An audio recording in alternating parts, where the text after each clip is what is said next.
Bienvenidos a nuestro canal Conversando con Dios antes de dormir, un espacio de paz, reflexión y encuentro espiritual al final del día.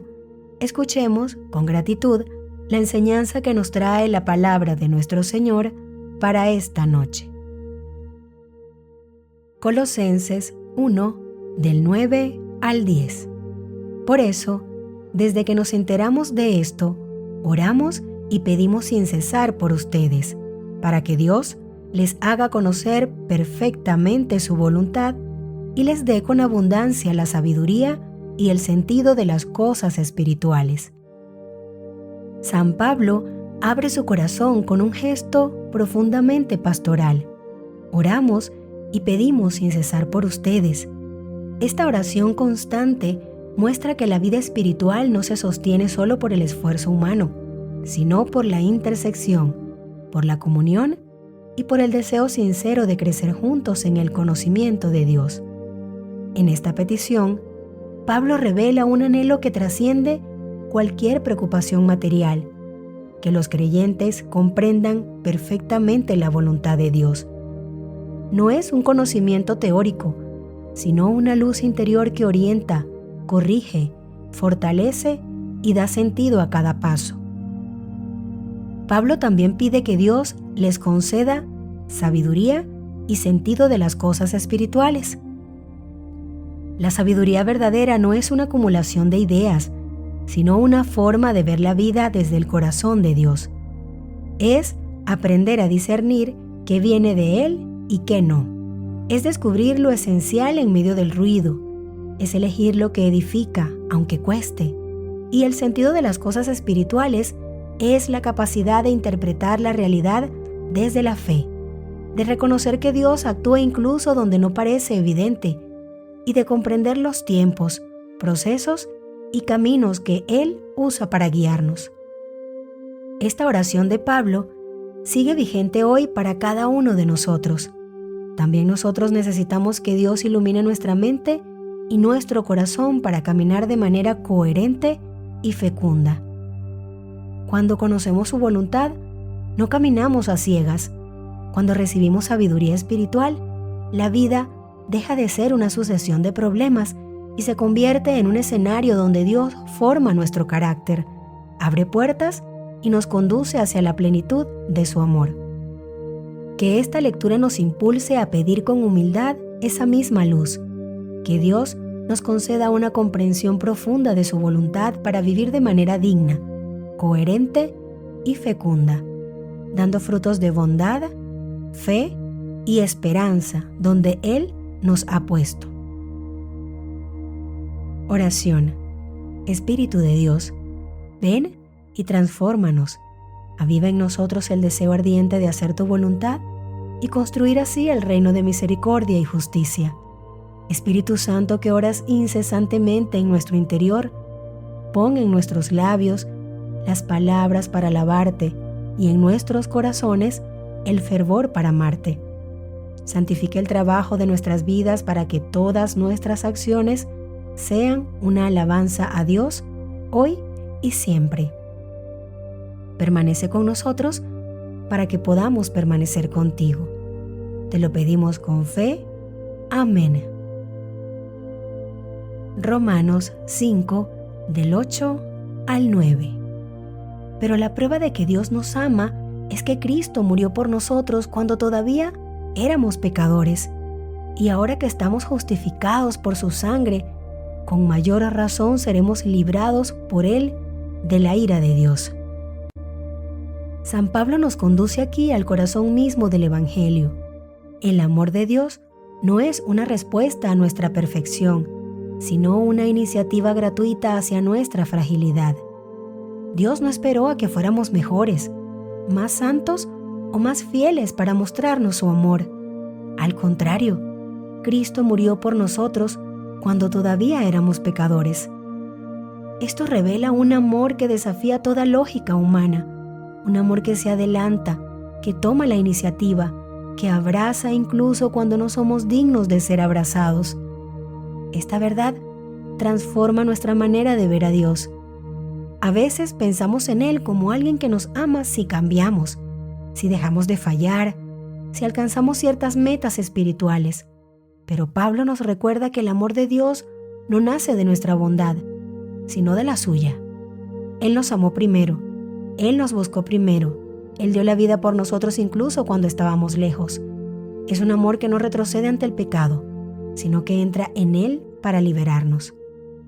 Luego Pablo profundiza: y ahora que estamos justificados por su sangre, con mayor razón seremos librados por Él de la ira de Dios. Si Dios fue capaz de dar lo más valioso, la vida de su Hijo, cuando nosotros no ofrecíamos nada, ¿cuánto más podemos confiar ahora que ya somos suyos? La justicia es una obra de gracia, un regalo que nos coloca en una nueva relación con Dios. Y esta relación garantiza protección, misericordia y salvación. No caminamos hacia Dios como extraños, sino como hijos reconciliados. Este texto nos invita a descansar en la certeza de un amor que no cambia y no retrocede. Nos anima a dejar atrás la culpa que paraliza y a abrazar con confianza la vida nueva que Cristo nos ofrece. Y sobre todo, nos recuerda que el amor de Dios no se gana, se recibe, se acepta, se ama. Oración. Oh Dios Salvador, que la totalidad de nuestro tiempo cuaresmal traiga nueva vida a nuestra comunidad y a nuestro mundo. Que caminemos por la senda de la misericordia y la justicia para que tu reino se haga realidad entre nosotros. Te lo pedimos en nombre de Jesús, cuyo camino hacia Jerusalén le muestra a tu pueblo el camino. Amén. Primera de Corintios 1, del 27 al 30.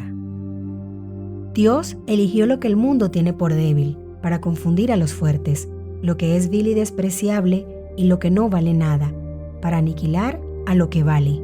Así, nadie podrá gloriarse delante de Dios. Por Él, ustedes están unidos a Cristo, que por disposición de Dios se convirtió para nosotros en sabiduría y justicia, en santificación y redención, a fin de que, como está escrito, el que se gloríe en el Señor. San Pablo nos recuerda que Dios actúa de una manera completamente distinta a los criterios del mundo. Mientras la sociedad valora la fuerza, el prestigio y el éxito, Dios mira el corazón y elige muchas veces aquello que parece débil o insignificante para manifestar su poder.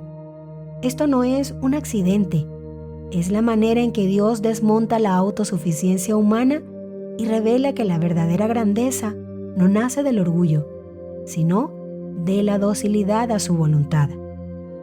Cuando Pablo dice que Dios eligió lo vil, lo despreciable y lo que no vale nada, no está glorificando la miseria, sino destacando que la gracia es capaz de levantar a quien el mundo desprecia. Dios transforma lo que parecía pequeño en instrumento de su gloria.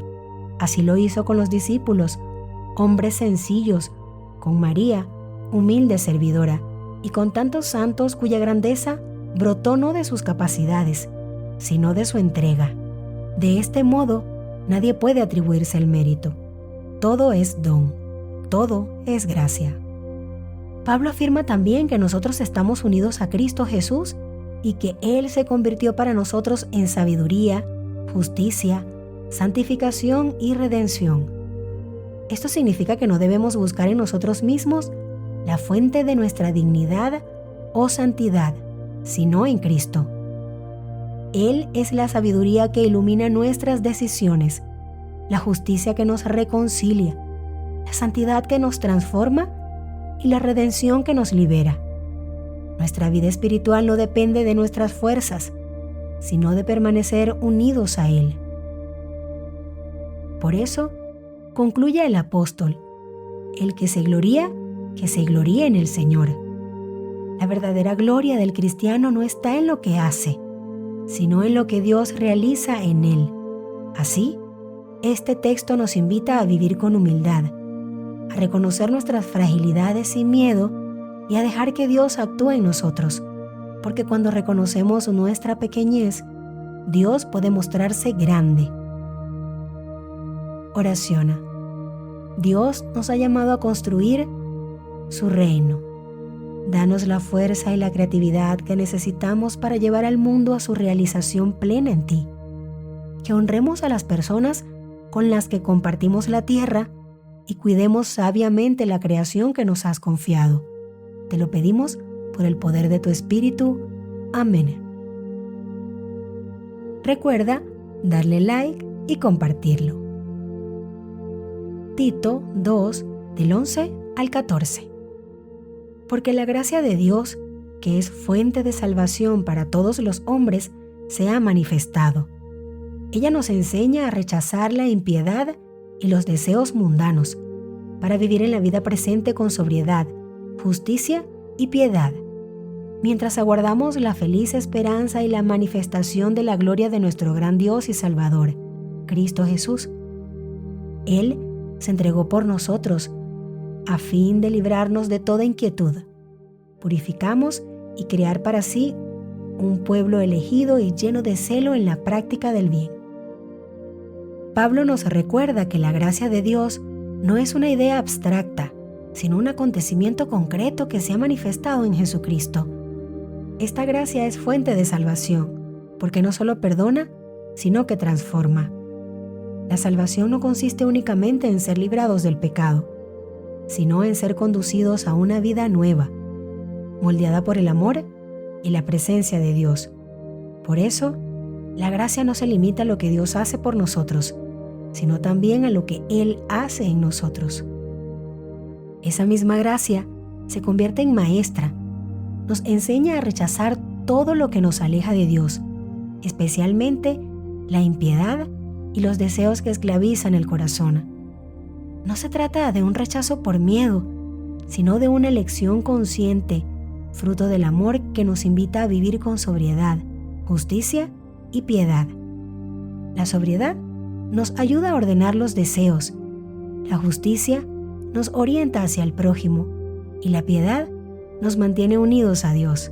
Así, la vida presente deja de ser un simple tránsito y se convierte en el espacio donde se construye el reino.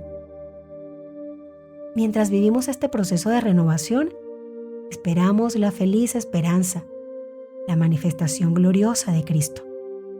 Esta esperanza no es pasiva ni escapista, por el contrario, ilumina la vida cotidiana y nos impulsa a vivir con propósito.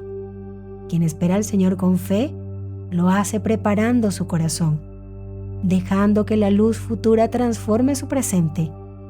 La esperanza cristiana es activa, paciente y comprometida. Finalmente, Pablo nos recuerda que Cristo se entregó por nosotros. Su entrega no solo nos libera de la iniquidad, sino que nos purifica y nos constituye en un pueblo propio. Somos llamados a ser un pueblo celoso del bien, es decir, apasionado por hacer el bien con constancia y alegría. No se trata de un cumplimiento frío, sino de un ardor interior que brota de haber sido amados y redimidos. Ser parte del pueblo de Dios significa dejar que la vida de Cristo se refleje en nuestras acciones, palabras y decisiones. Oración. Que tu justicia y misericordia reinen por sobre toda la tierra, oh Dios de todos los pueblos. Llamaste a toda la creación a la existencia y formaste a todos los hombres y a todas las mujeres a tu imagen. Que seas siempre el primero en nuestros corazones. Que no busquemos nunca dominar o explotar a nuestros hermanos o a nuestras hermanas, ni que tratemos con indiferencia aquello que se nos ha concedido como don. Que te demos gloria en todo lo que hagamos. Amén. Gálatas 3, del 27 al 28.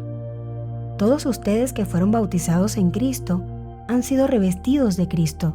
Por lo tanto, ya no hay judío ni pagano, esclavo ni hombre libre, varón ni mujer, porque todos ustedes no son más que uno en Cristo Jesús. Pablo nos recuerda que el bautismo no es un simple rito externo, sino una transformación interior que cambia radicalmente nuestra identidad. Ser bautizados en Cristo significa haber sido revestidos de Él, llevar su vida, su modo de amar, su mirada y su corazón. Ya no vivimos desde nuestras viejas categorías, heridas o limitaciones, sino desde la dignidad nueva que recibimos como hijos de Dios. El bautismo es un don que nos envuelve y nos configura, y a la vez es una vocación. Vivir cada día de manera coherente con Cristo, permitiendo que Él sea nuestra verdadera vestidura. A partir de esta nueva identidad, Pablo proclama una verdad poderosa. En Cristo desaparecen las divisiones humanas que separan, clasifican y excluyen. Las distinciones entre judíos y paganos, esclavos y libres, varón y mujer, representaban las líneas sociales, religiosas y culturales más marcadas de su tiempo. Al afirmar que ya no tienen poder sobre quienes están en Cristo, Pablo anuncia una libertad radical y una unidad profunda.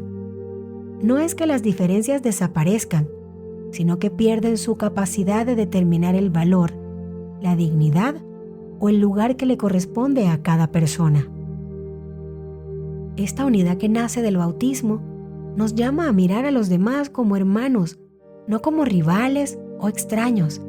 En Cristo, cada persona es parte del mismo cuerpo, participa de la misma gracia y es destinataria del mismo amor.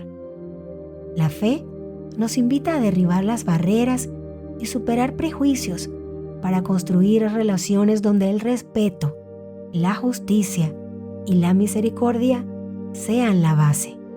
La comunidad cristiana está llamada a ser un signo vivo de esta reconciliación, un espacio donde todos se sientan acogidos, valorados y sostenidos. Finalmente, Pablo proclama que todos ustedes no son más que uno en Cristo Jesús. Esta unidad no es uniformidad, sino comunión. Muchos miembros, un solo cuerpo, muchas historias, un solo espíritu, muchas voces, una sola verdad de amor. El desafío es aprender a vivir desde esta conciencia, renunciando a todo aquello que genere división y permitiendo que Cristo sea el centro que nos une. Cuando dejamos que Él nos revista plenamente, la unidad se vuelve posible y el mundo puede ver en nosotros un reflejo del reino que ya está germinando. Oración. Cristo Jesús, por tu vida, muerte y resurrección, reconciliaste las diferencias entre tu pueblo. Por el bautismo, compartimos una común identidad espiritual, a pesar de las diferencias étnicas, raciales, económicas, sociales y de géneros. Somos todos uno en ti. Ayúdanos a celebrar esta identidad común, reconociendo que este don viene de ti, en unión con el Creador y el Espíritu. Amén. Si estas oraciones tocaron tu corazón, te invito a compartirlas con alguien que sientas necesita terminar su día con la tranquilidad y la fe de que mañana será mejor. Que tengas una noche llena de la presencia de nuestro Señor Jesucristo. Que tu descanso sea reparador y recuerda suscribirte, darle like, compartir y activar la campana de notificaciones. Hasta mañana. Dios te bendiga siempre.